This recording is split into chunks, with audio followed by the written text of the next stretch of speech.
მოგესალმებით. დღეს მე მინდა ვისაუბრო ვიტამინების შესახებ. ზოგადად არსებობს წყალში და ცხიმში ხსნადი ვიტამინი. ჩემი დღევანდელი მონოლოგის თემაც იქნება წყალში ხსნადი ვიტამინი, კონკრეტულად B ვიტამინები. B ვიტამინებს ერთმანეთთან ბევრი საერთო აქვთ, მაგრამ რა თქმა უნდა განსხვავებაც არის. ისინი საბოლოო ჯამში ჩვენი ორგანიზმისთვის მნიშვნელოვან ფუნქციას ასრულებენ და ხშირად სასიცოცხლოდ მნიშვნელოვანი ფუნქცია მოვალეობებიც კი აკისრიათ. მაგრამ დღეს მე განვიხილებ მხოლოდ ორ ვიტამინს, ეს არის B1 და B2. B1 ვიტამინი იგივე თიამინი, ეს სახელწოდება მიენიჭა მისი სტრუქტურიდან გამომდინარე და გეტყვით რამდენიმე მიზეზს თუ რატომ არის საჭირო თიამინი ორგანიზმისთვის. ის მონაწილეობს კარბოჰიდრატულ მეტაბოლიზმში, რაც გულისხმობს მარტივად რომ თქვა, ნახშირწყლების ენერგიათ გარდაქმნა ჩვენს ორგანიზმში, რომელიც უჯრედებისთვის საწვავი მექანიზმია. კარდიოვასკულარულ ფუნქციაშიც აქვს მონაწილეობა, ის აუმჯობესებს გულის კუნთების ნორმალურად ფუნქციონირებასა და გულის ცემის რიტმის შენარჩუნებას. აგრეთვე მონაწილეობს ნერვულ სისტემაშიც. ეხმარება აცეტილქოლინის, ანუ ნეიროტრანსმიტერის ჩამოყალიბება, ფორმირებას, რაც მნიშვნელოვნად მთავარი არის ნეიროსიგნალების ერთმანეთთან ტრანსმისიისთვის. აგრეთვე გენეტიკური მასალის, ანუ DNM-ის ჩამოყალიბება, ფორმირებაში იყვის მონაწილეობას, რაც ჩვენთვის ეს მეტად მნიშვნელოვანია. უჯრედების ზრდა და ფორმირებისთვის აგრეთვე. როდესაც ადამიანს B1 ვიტამინის თიამინის დეფიციტი აქვს, მას აქვს გამოვლინებები სიმპტომების სახით.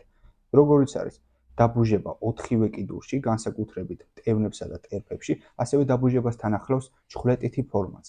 რა თქმა უნდა, ასევე კუნთების სისუსტე, რაც შემდეგში იწვევს სწორად და კოორდინირებულად მოძრაობის დარღვევას.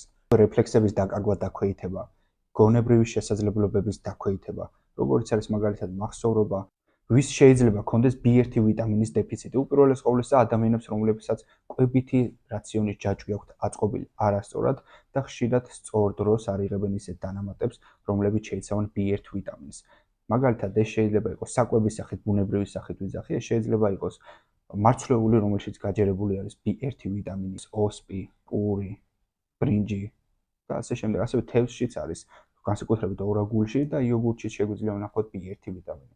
ასევე ადამიანებს, რომლებსაც აწუხებთ ქრონიკული დაავადებები, როგორიც არის შაქრიანი დიაბეტი და ხშირად შაქრიანი დიაბეტის დროს სამკურნალო პრეპარატი არის მეტფორმინი. აი ზუსტად მეტფორმინის ერთ-ერთი გვერდითი მოვლენა არის B1 ვიტამინის დონის დეფიციტი. ვარ თუ გაქვთ შაქრიანი დიაბეტი და წლების მანძილზე მოიხმართ შაქრიანი დიაბეტისთვის სამკურნალო პრეპარატებს, დარწმუნებული ვარ, გექნებათ B ვიტამინის დეფიციტი ორგანიზმში. ამიტომ უნდა გადამოწმოთ. ასევე კვლევებით დადგენილია, რომ მარკუჟის შარდმდენი პრეპარატები, როგორიც არის ფუროსემიდი, ხელს უშლის ორგანიზმში შეღწევადობას B ვიტამინის და რა თქმა უნდა სხვადასხვა ნივთიერებებისაც. თუ ადამიანები, რომლებიც მოიხმარენ პრაზოლებს, ანუ კუჭის დამცავ საშუალებებს, დარწმუნებული ვარ წლების განმავლობაში, თუ თქვენ ამ პრეპარატებს მოიხმართ, გექნებათ განვითარებული B1 ვიტამინის დეფიციტი. ამიტომ უნდა გადამოწმოთ. ზოგადად სისხლის პლაზმაში თიამინის ნორმალური დიაპაზონი არის 70-დან 180 ნანოგრამი მილilitrზე. ეს ნიშნავს, რომ ნორმალური რაოდენობა არის და არის საჭიროებს ჩარევას. ხოლო თუ არის 40-დან 70 ნანოგრამ მილilitrამდე, ეს ნიშნავს, რომ საჭიროებს ჩარევას და სუბუქ დეფიციტად აისახება. მაგრამ თუ არის 40-დან ქვემოთ, ეს უკვე ნიშნავს არის მძიმე დეფიციტი და ამ დროს შეიძლება გამოვლინდეს ისეთი დაავადებები, როგორიც არის ბერიბერი და შეიძლება ჩამოყალიბდეს ვერნიკე-კორსაკოვის სინდრომი. თიამინის როგორც საკვები ნივთიერების მიღების რეკომენდაციები, დოზირება, რა თქმა უნდა, გამოიცა ეროვნული აკადემიის მედიცინის ინსტიტუტში, რაც აღნიშნავს 6 თვემდე ბავშვებში ორივე სქესის წარმომადგენელში მიიღება 0.2 მილიგრამი, 7-დან 12 თვემდე ბავშვებში მიიღება 0.3 მილიგრამი, 1-დან 3 წლამდე ბავშვებში მიიღება 0.5 მილიგრამი, 4 და 8 წლამდე ბავშვებში მიიღება 0.6 მილიგრამი, 9-დან 13 წლამდე ბავშვებში მიიღება 0.9 მილიგრამი, ხოლო 19-დან 50 წლამდე 50 წლის ზემოთაც კაცებში მიიღება 1.2 მილიგრამი, ქალებში 1.1 მილიგრამი. რა თქმა უნდა, ადგილზეც განსხვავდება, რადგან ბევრ ფაქტორს ექცევა ყურადღება. რამ გამოიწვია, რატომ არის გამოწვეული, რა დოზით არის გამოწვეული დეფიციტი და ასე შემდეგ. ამიტომ ეს არის ზოგადი მაჩვენებელი. ვფიქრობ, საინტერესო ინფორმაცია და რჩევები იყო B1 ვიტამინთან დაკავშირებით. ახლა გადავიდეთ B2 ვიტამინზე, იგივე რიბოფლავინზე. რიბოფლავინიც მნიშვნელოვანია ორგანიზმისთვის, ის არაპირდაპირი გზით ახდენს გავლენას ჰომეოსტაზის შენარჩუნებაზე და გეტყვით რამდენიმე მიზეზს თუ რატომ არის საჭირო B2 ვიტამინი, იგივე რიბოფლავინი ჩვენი ორგანიზმისთვის საჭირო. უპირველეს ყოვლისა თქვენ წარმოიდგინეთ ის ახდენს გავლენას და მონაწილეობს სისხლის წითელი უჯრედების ფორმირებაში, ანუ ერითროციტების ფორმირებაში. ერითროციტები კიდე რატომ არის საჭირო, ყველა კარგად ვიცით. ასევე ნერვულ სისტემაში მიელინის გარსის ჩამოყალიბებაში იღებს მონაწილეობას. მიელინის გარსი კიდე მეტად მნიშვნელოვანია ჩვენი ნერვებისთვის, მას მთელი რიგი ფუნქციები აკისრია. ასევე პირის ღრუს ლორწოვანი გარსისა და უჯრედების ჯანმრთელობაზე ახდენს გავლენას და რაც მთავარია, ენერგიის მეტაბოლიზმშიც იღებს პირდაპირ გზით მონაწილეობას ნახშირწყლების, ცხიმების და ცილების ხარჯზე. რა თქმა უნდა, B2 ვიტამინის დეფიციტს ახლავს თავისი სიმპტომები პირის ღრუს კუთხეებში, გარედან ქეილოზი, ანუ იგივე ბზარები შეიძლება გამოჩნდეს, თვალთან დაკავშირებული პრობლემები, გაღიზიანებადობა, სიმშრალე, ბუნდოვანი ხედვა, დაღლილობა, სტრესული მდგომარეობა, კანზე გამონაყარი და დერმატიტი.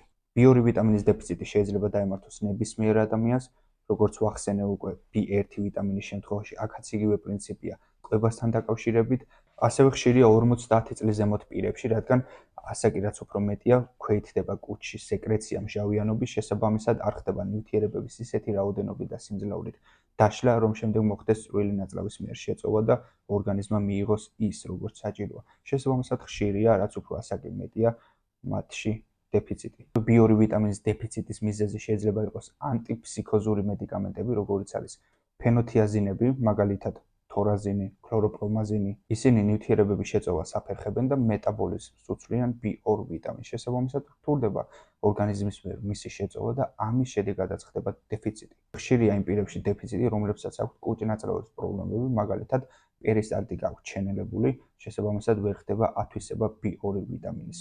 B2 ვიტამინით გაჯერებული საკვები არის იოგურტი, ყველი, ასევე უცხიმო, საქონლისა და ღორის ხორცი.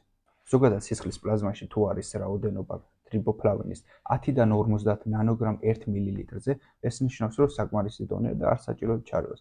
სუბუქ დეფიციტად ითვლება, როდესაც 10-დან 20-მდე არის სადღაც შუალედში, ეს სუბუქი დეფიციტია, ჩარევას საჭიროებს, მაგრამ სუბუქი დანამატების ხარჯზე, ხოლო 10-დან ქვემოთ ნანოგრამ 1 მილ-ზე თუ არის, ეს ნიშნავს, რომ უკვე ძიმე დეფიციტი იწყება და აქ სერიოზული ჩარევა არის საჭირო. მაგრამ მინდა დავამატო, რა თქმა უნდა, ზუსტი მაჩვენებლები შეიძლება ტესტირების დროს რიცხობრივად არ გამოვლინდეს, ეს სხვადასხვა ფაქტორზე არის დამოკიდებული, მათ შორის ტესტირების ფაქტორზე, მაგრამ საბოლოო ჯამში იმ შედეგამდე მივა, რაც თქვენს ორგანიზმს სჭირდება. აქვე მინდა პატარა ორი მნიშვნელოვანი საკითხი განვიხილო. თუ ზემოთ ხსენებული სიმპტომები გახასიათებს, ეს არ ნიშნავს, რომ კონკრეტულად B1 ან B2 ვიტამინის დეფიციტი გაქვს, რადგან შეიძლება გამოწვეული იყოს არა მხოლოდ მათი დეფიციტის შემთხვევაში, არამედ სხვა რამე ფაქტორის ზემოქმედებით. შესაბამისად, უპირველეს ყოვლისა, უნდა გადამოწმდეთ B1-სა და B2 ვიტამინზე და ზოგადად B ვიტამინთა ჯგუფზე. ეს პროცედურა უნდა ჩატარდეს ექიმთან კონსულტაციის შედეგად. გისურვებთ ჯანმრთელობას და მაღალი ცხოვრების ხარისხს.